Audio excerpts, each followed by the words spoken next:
Hello, everyone, and welcome back to Mr. English Channel, where learning English is easy and fun. I'm Tina.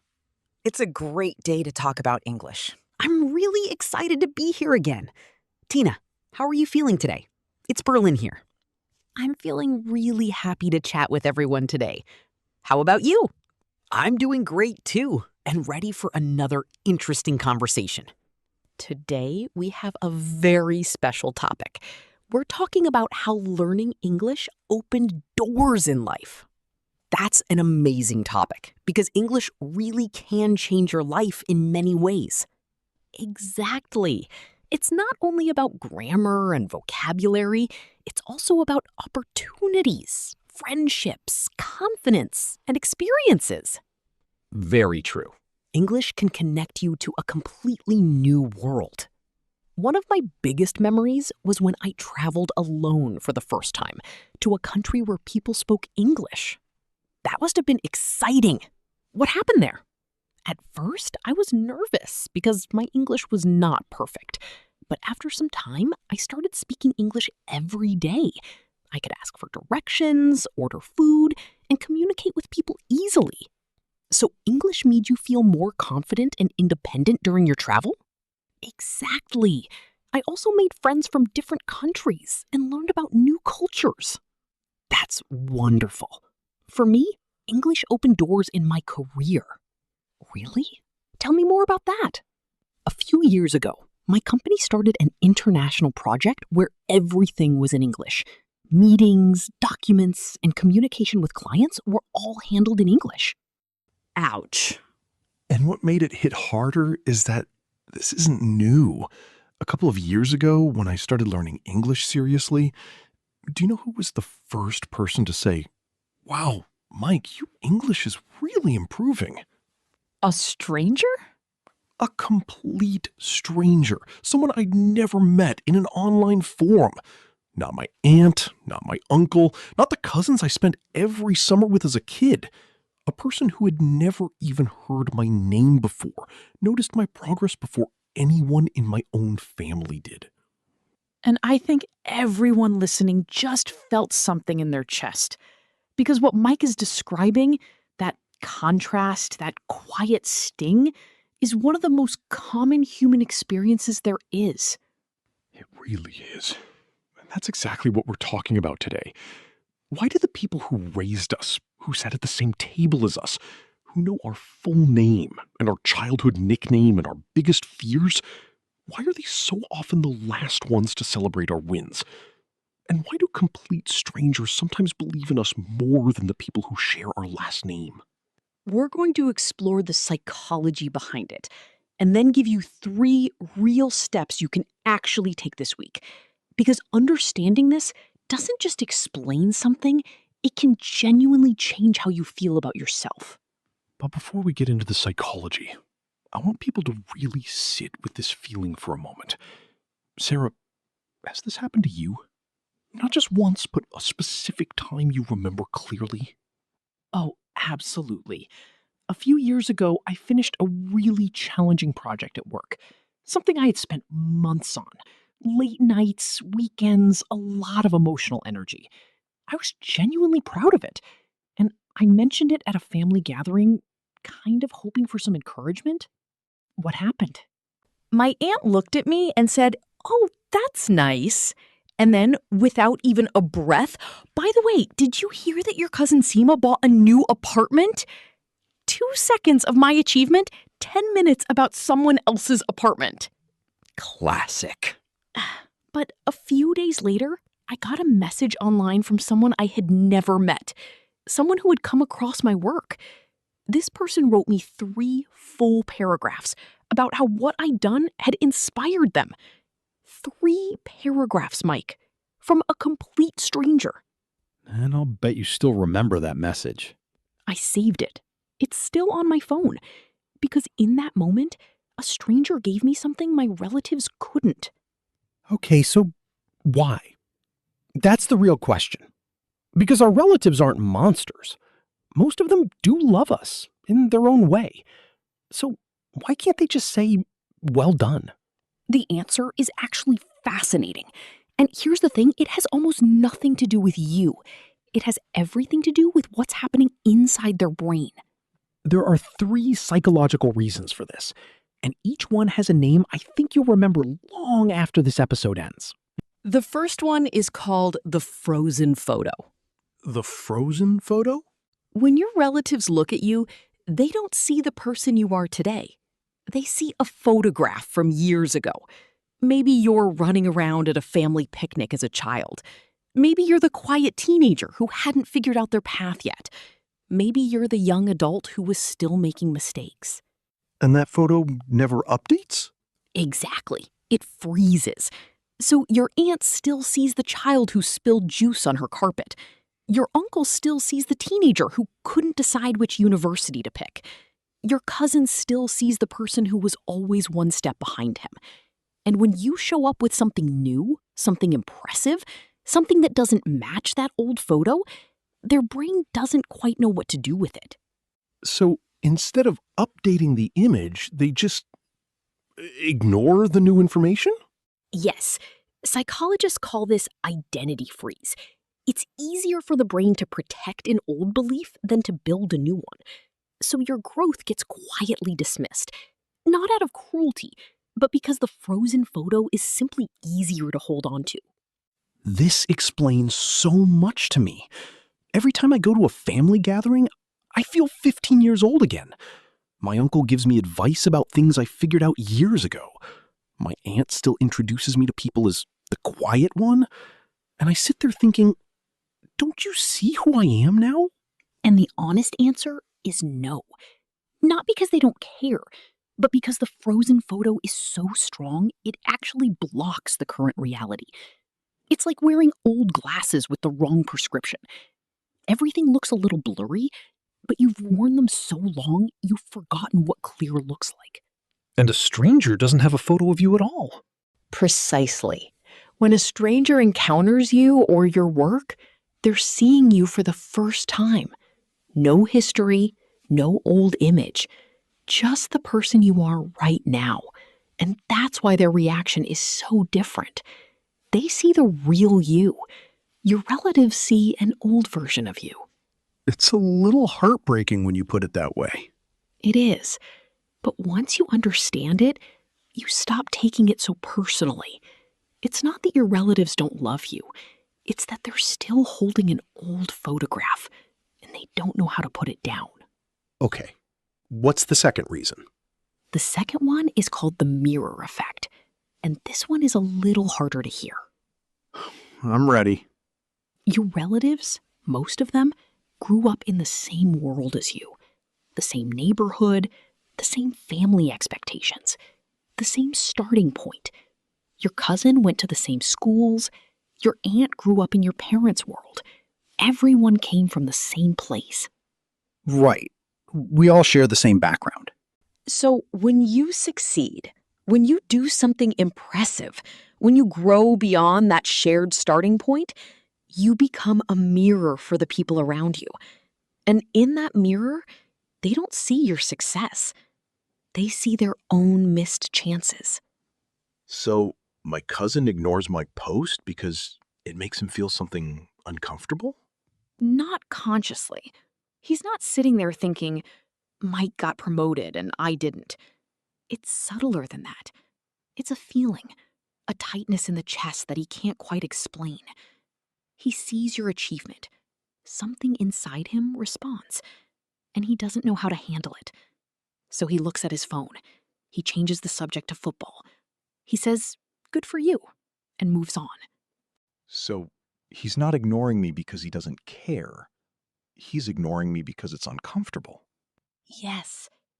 There's a well-known idea in psychology called social comparison theory, developed by a researcher named Leon Festinger. His work found that people naturally measure themselves against others, and the closer someone is to us, the more powerfully we compare ourselves to them.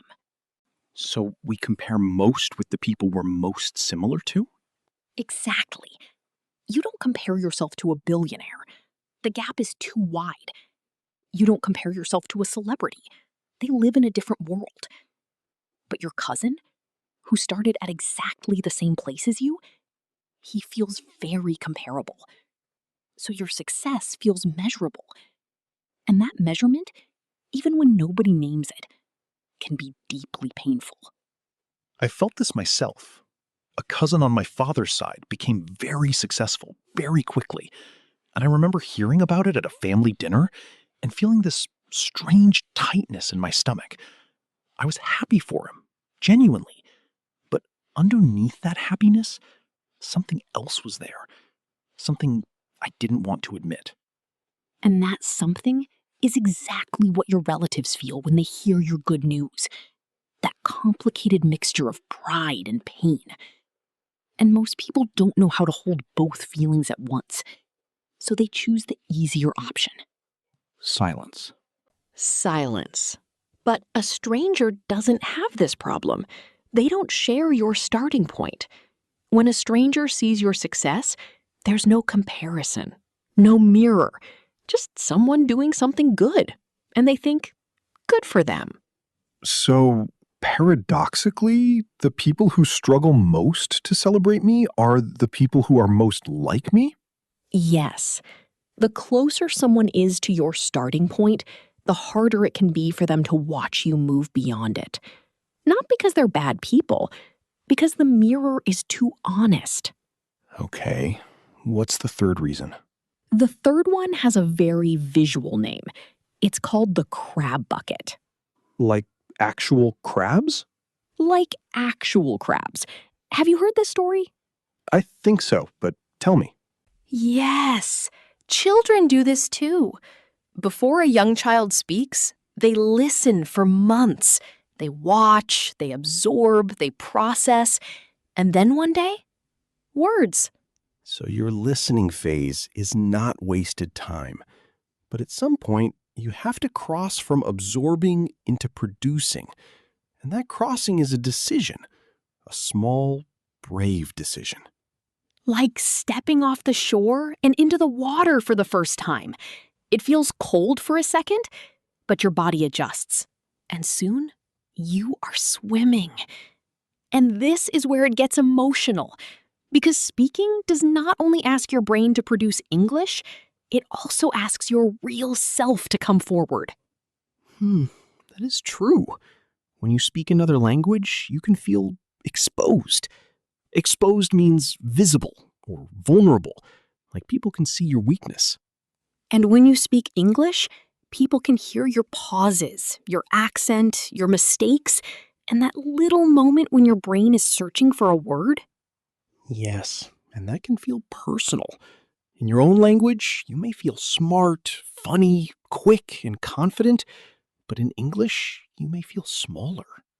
That hurts a bit because you know who you are, but English only shows part of you at first. That is why just speak can sound too simple. Speaking is not only a language action, it's an emotional action. You are letting people see you in progress. And that is what it means to put yourself out there. Put yourself out there means you allow yourself to be seen, to try, and to participate, even when it feels uncomfortable. Yes, it does not mean you are perfect. It means you are brave enough to try where someone can hear you, even if your voice shakes a little, even if your sentence comes out wearing mismatched socks. Still a sentence? Still trying. I remember a learner who was afraid to speak in office meetings. She had good ideas, but she stayed quiet because she thought everyone would notice her mistakes. I understand that feeling. One day, she shared one idea, slowly. Her grammar was not perfect, but her idea was useful. After the meeting, one person told her that was a good point. That changed something inside her. She realized people were listening for her idea, not waiting to attack her grammar. And that is important. Most real conversations are not grammar exams. People usually want meaning. They want connection. They want to understand you. And yes, some people may correct you badly. Some people may be impatient. but they do not decide whether you deserve a voice. So start in safe places. A kind friend, a voice note to yourself, a small group, a comment you read out loud. Because putting yourself out there does not mean throwing yourself into the scariest room first. It means giving your voice small chances to be heard. Let's talk about something very practical now. Real things you can do today, this week, to move from understanding into speaking. Yes, because advice without action is just nice words. So let's make it real. First idea, the echo technique. When you are listening to a podcast or a video in English, pause it. Then repeat the last sentence you heard out loud. Don't change it, don't translate it, just repeat it. This is powerful because your mouth is practicing real English sentences, not invented ones.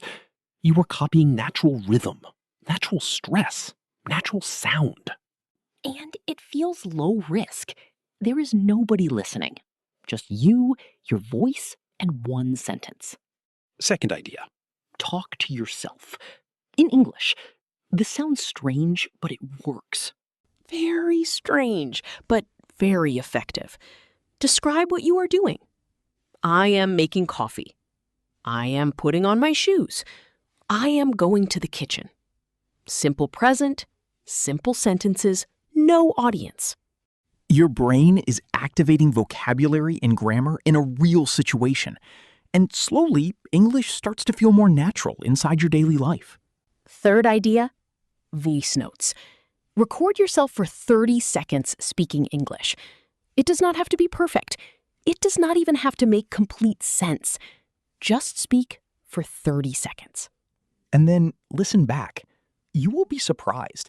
Most people sound better than they expect. And even if you hear mistakes, that is useful information. Remember, mistakes are your teachers. Fourth idea, prepare one sentence before a real-world English moment. If you know you are going to a meeting, a shop, a phone call, prepare one sentence in advance. Just one. I would like to add something. Or, can you repeat that, please? Or, I think the best option is, one prepared sentence gives your brain a starting point when nerves arrive. And fifth idea, find an English-speaking buddy. Someone at the same level as you, or just a little higher. A friend, an online language partner, a conversation group. Someone where both of you are practicing, both of you are learning, and neither of you is judging. In a safe speaking environment, your brain relaxes. And when your brain relaxes, your English comes out more easily. So those are 5 simple, practical steps.